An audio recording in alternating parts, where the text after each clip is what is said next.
संगमनेर व पारनेरच्या 17 वाळू तस्करांना तहसीलदारांची नोटीस। जिल्हाधिकारी यांच्याकडे पत्रकाराने केलेल्या तक्रारीची घेतली दखल। संगमनेर पारनेर तालुक्याच्या सीमेवरील मुळा नदी पात्रातून सुरू असलेल्या अवैध वाळू उपशाविरोधात पत्रकार सहदेव जाधव यांनी केलेल्या तक्रारीची प्रशासनाने गंभीर दखल घेतली असून पारनेर तहसीलदारांनी संगमनेर व पारनेर तालुक्यातील तब्बल 17 संशयित वाळू तस्करांना नोटीस बजावली आहे। भारतीय नागरी सुरक्षा संहिता 2023 चे कलम 129 अंतर्गत ही नोटीस काढण्यात आली असून संबंधितांना 26 मे रोजी सकाळी 11 वाजता पारनेर तहसील कार्यालयात हजर राहण्याचे आदेश देण्यात आले आहेत।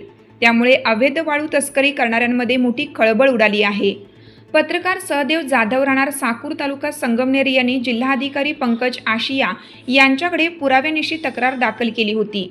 तक्रारीत मुळा नदी पात्रातून मोठ्या प्रमाणात रात्रीच्या वेळी जेसीबीच्या सहाय्याने वाळू उपसा केला जात असल्याचे नमूद करण्यात आले होते।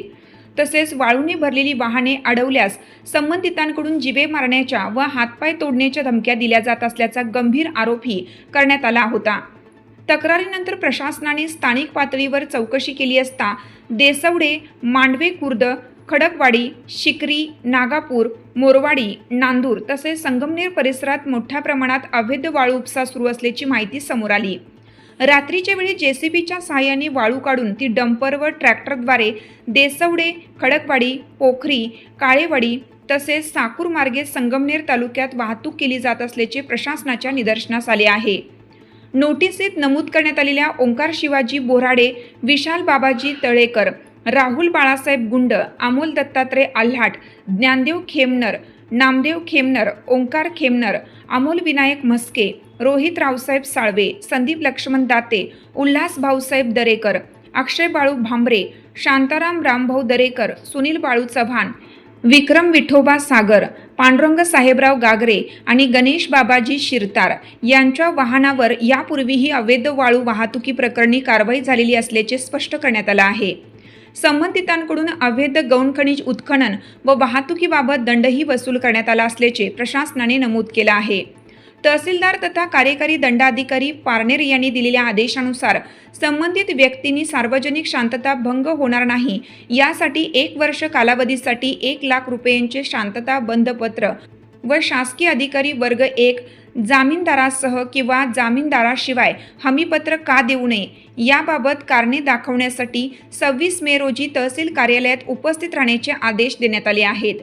दरम्यान अवैध वाळू उपशामुळे नदीपात्राचे मोठ्या प्रमाणात नुकसान होत असून रात्रीच्या वेळी सुरू असलेल्या वाहतुकीमुळे नागरिकांच्या सुरक्षिततेचाही प्रश्न निर्माण झाला आहे।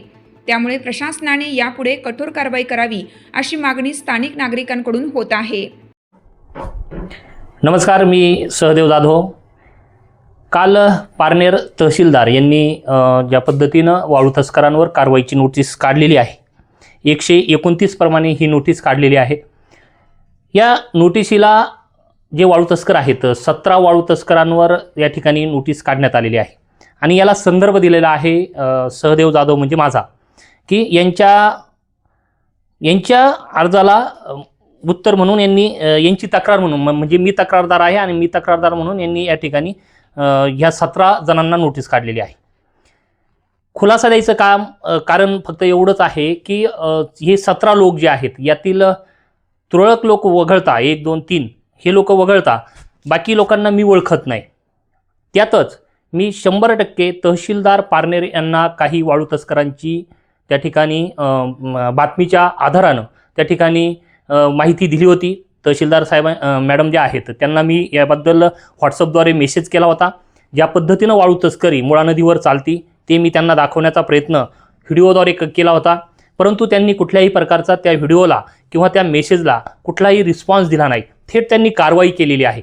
परंतु कारवाई करत असताना मी ज्या लोकांचे व्हिडिओ पाठवले, ज्या मशीनचा व्हिडिओ पाठवला, ज्या वाळू तस्करांबद्दल तक्रार केली त्यांच्याबद्दल त्यांच्यावर कुठलीही कारवाई केली नाही। परंतु जे मला हे वाळू तस्करच माहीत नाही, ज्यांच्यापासून मी अनभिज्ञ आहे, अशा लोकांची नावं त्या ठिकाणी माननीय पारनेर तहसीलदार मॅडम यांनी त्या ठिकाणी दिलेले आहेत। नेमके कारण मला समजलेलं नाही आणि विशेष म्हणजे ही नोटीस देत असताना माझं नाव या ठिकाणी गुप्त ठेवणं गरजेचं होतं, परंतु मॅडमनी प्रत्येक वाळू तस्कराला जी नोटीस पाठवलेली आहे या नोटिशीमध्ये माझं नाव त्या ठिकाणी त्यांनी जाहीरद्वारे म्हणजे जाहीर पत्राद्वारे नोटिशीद्वारे त्या ठिकाणी माझं नाव जाहीर करत डिस्क्लोज करत त्या ठिकाणी ते जे वाळू तस्कर आहे त्यांना नोटीस काढलेली आहे. या वाळू तस्करांचा रोष माझ्यावर आहे.